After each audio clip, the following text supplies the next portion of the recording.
Whenever you're ready.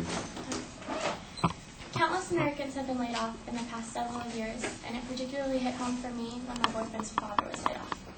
He has now been unemployed for almost a year and a half, and they are on the verge of losing their home because his unemployment benefits are nearing running out. And many of you might be in this very same predicament now. I myself am working 5 days a week minimum, often 6 days a week, and taking 19 units here at Fullerton College with you in an attempt to help my own family from losing their home, and while not losing focus on the goals that I have for myself. According to a August 2011 consensus, 9.1% of Americans are unemployed and out of a job, which means it's absolutely impossible for any of you in this room to be unaffected by these numbers, even if indirectly. In this speech, I'm going to argue that Congress must pass Obama's jobs bill. Congress must pass Obama's jobs bill because failing to do so will result in massive rises in poverty levels as well as homelessness. Congress's passage of Obama's jobs bill will also extend tax cuts to working Americans and hopefully circulate more money into the economy, ultimately stimulating the economy. Also, with outlined tax credits, initiatives aimed at small businesses, as well as ratified foreign trade policies, a wealth of jobs and opportunities will be created. As I said, unemployment benefits are going to be extended. In doing this, a lot of Americans will have the money to make their mortgage payments and secure their homes.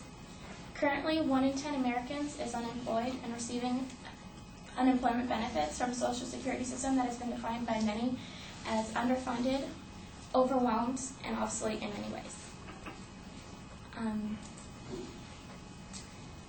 It is our hopes that $50 million will be allocated to extending unemployment benefits for up to 5 million people to 99 weeks so that these people can secure their homes and make sure that they don't end up on the streets or in poverty.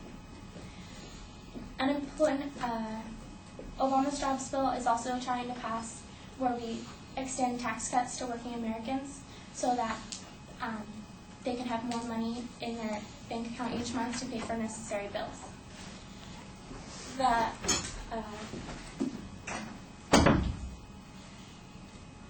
The money that they've allocated is going to go towards, the bill introduces us to a $470 billion budget aimed at lowering Social Security taxes, incentives to hire, and getting America back to work. $240 billion of this money is going directly to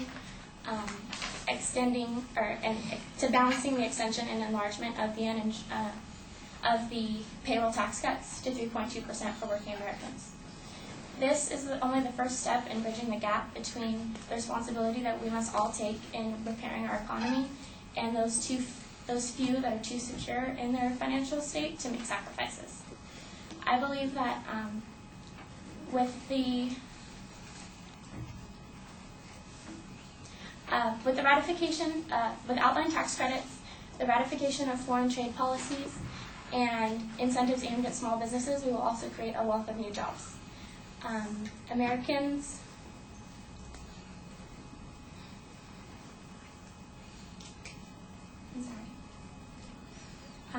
Creating new jobs,